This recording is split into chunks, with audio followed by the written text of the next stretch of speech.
എഡ്ജ്ബാസ്റ്റണിൽ ചരിത്ര വിജയം നേടി ഇന്ത്യ.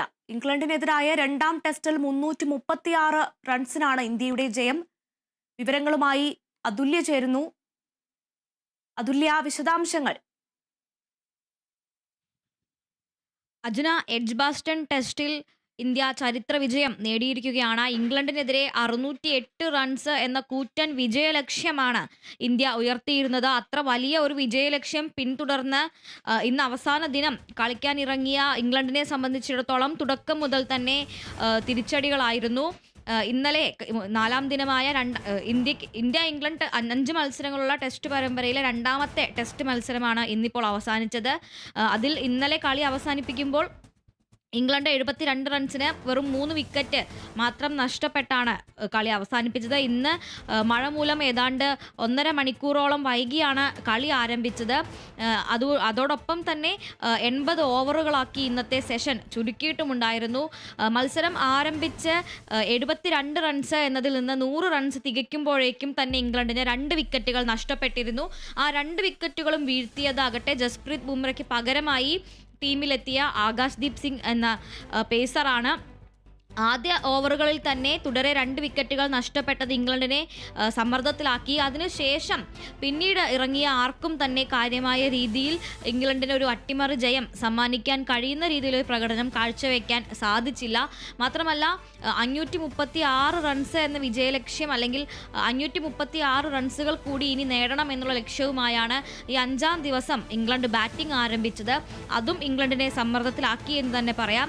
ആദ്യ 2 വിക്കറ്റുകളും ഒലി പോപ്പിനെയും ഹാരി ബ്രൂക്കിനെയും ആകാശ്ദീപ് സിംഗ് പുറത്താക്കിയപ്പോൾ ഇംഗ്ലണ്ടിന്റെ ക്യാപ്റ്റനായ ബെൻ സ്റ്റോക്സിനെ വാഷിംഗ്ടൺ സുന്ദർ പുറത്താക്കി. പിന്നാലെ എത്തിയ ക്രിസ് വോക്സിനെ പ്രസിദ്ധ് കൃഷ്ണയും തിരിച്ചയച്ചിരുന്നു. അതിനുശേഷം വന്ന 2 വിക്കറ്റുകൾ കൂടി ആകാശ്ദീപ് സിംഗ് തന്നെയാണ് വീഴ്ത്തിയത്. ഇതോടെ ഈ ഒരു ഇന്നിംഗ്സിൽ മാത്രം ആകാശ്ദീപ് സിംഗ് നേടുന്നത് 6 വിക്കറ്റുകളാണ്. ഇന്നത്തെ മത്സരത്തിൽ മാത്രം നേടിയതാകട്ടെ 4 വിക്കറ്റുകളും. അതോടൊപ്പം തന്നെ എടുത്തു പറയേണ്ട ഒരു കാര്യം, ഇന്ത്യയെ സംബന്ധിച്ചിടത്തോളം ആദ്യ ടെസ്റ്റ് ഇംഗ്ലണ്ടാണ് ജയിച്ചത്. ഇപ്പോൾ നിലവിൽ ഈ ജയത്തോടെ ഇന്ത്യയും ഇംഗ്ലണ്ടും 1-1 എന്ന രീതിയിൽ ഇപ്പോൾ ഒപ്പത്തിനൊപ്പമാണ്. ഇനി 3 മത്സരങ്ങൾ കൂടിയാണ് ബാക്കിയുള്ളത്. പക്ഷേ ഇംഗ്ലണ്ടിന് ഒപ്പം എത്തി എന്നതിലുപരി എഡ്ജ്ബാസ്റ്റണിൽ ഇന്ത്യയെ സംബന്ധിച്ചിടത്തോളം ആദ്യത്തെ വിജയമാണ് ഇപ്പോൾ നേടിയിരിക്കുന്നത്. മാത്രമല്ല ഇംഗ്ലണ്ടിലെ എഡ്ജ്ബാസ്റ്റണിൽ വിജയിക്കുന്ന ആദ്യത്തെ ഏഷ്യൻ ടീം കൂടിയാണ് ഇപ്പോൾ ഇന്ത്യൻ ടീം എന്ന് പറയുന്നത്. 1960-കൾക്ക് ശേഷം 67-ന് ശേഷം ഏതാണ്ട് 8-ലധികം ടെസ്റ്റ് പരമ്പരകൾ എഡ്ജ്ബാസ്റ്റണിൽ ഇന്ത്യ കളിച്ചിട്ടുണ്ട്. അപ്പോഴൊന്നും ഇന്ത്യക്ക് വിജയിക്കാൻ ആയിരുന്നില്ല.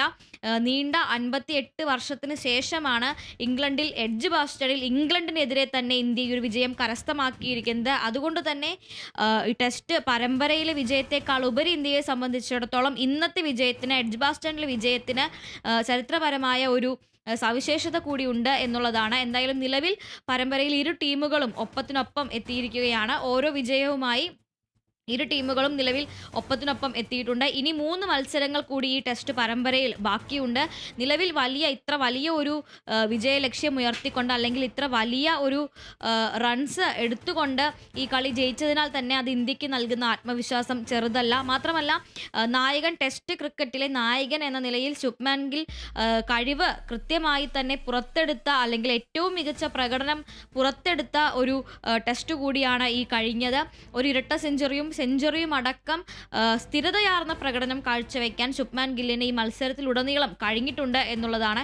ഒരു ഇന്നിംഗ്സിൽ മാത്രമല്ല, തുടർച്ചയായി സ്ഥിരതയാർന്ന പ്രകടനം എല്ലാ ഇന്നിംഗ്സുകളിലും കാഴ്ചവെക്കാൻ ക്യാപ്റ്റൻ എന്ന നിലയിൽ ശുഭ്മാൻ ഗില്ലിന് കഴിഞ്ഞിട്ടുണ്ട്. അതുകൊണ്ട് തന്നെ ഈ ഒരു മത്സരം എന്ന് പറയുന്നത്, അല്ലെങ്കിൽ ഇന്ത്യ ഇംഗ്ലണ്ട് ടെസ്റ്റ് പരമ്പര ശുഭ്മാൻ ഗില്ലിനെ സംബന്ധിച്ചിടത്തോളം ക്യാപ്റ്റൻ എന്ന നിലയിലും ബാറ്റ്സ്മാൻ എന്ന നിലയിലും തൻ്റെ കഴിവ് തെളിയിക്കാൻ, അല്ലെങ്കിൽ തൻ്റെ പദവി തെളിയിക്കാനുള്ള ഒരു അവസരം കൂടിയായിരുന്നു. ആ അവസരം കൃത്യമായി തന്നെ ഉപയോഗപ്പെടുത്താൻ ശുഭ്മാൻ ഗില്ലിന് ഈ കളിയിലൂടെ കഴിഞ്ഞിട്ടുണ്ട് എന്ന് തന്നെ പറയാം. അതോടൊപ്പം തന്നെ ബുംറയ്ക്ക് വിശ്രമം അനുവദിച്ചുകൊണ്ട് പകരം താരതമ്യേന തുടക്കക്കാരനായ ആകാശ്ദീപ് സിംഗിനെ കൊണ്ടുവരുന്നതിൽ വിമർശനം ഉയർത്തിയവർക്കുള്ള മറുപടി കൂടിയായി ഈ ടെസ്റ്റ് മാറിയിട്ടുണ്ട്. കൃത്യമായി ബുംറയുടെ വിടവ് നികത്താൻ ആകാശ്ദീപ് സിംഗിന് കഴിഞ്ഞു എന്ന് അടിവരയിട്ട് തന്നെ പറയാൻ ഈ ടെസ്റ്റോട് കൂടി കഴിയും എന്നുള്ളതാണ്. എന്തായാലും നിലവിൽ ഇന്ത്യയെ സംബന്ധിച്ചിടത്തോളം ഇന്ത്യയും ഇംഗ്ലണ്ടും 1-1 എന്ന നിലയിൽ ഇപ്പോൾ ഒപ്പത്തിനൊപ്പം എത്തിയിരിക്കുകയാണ്.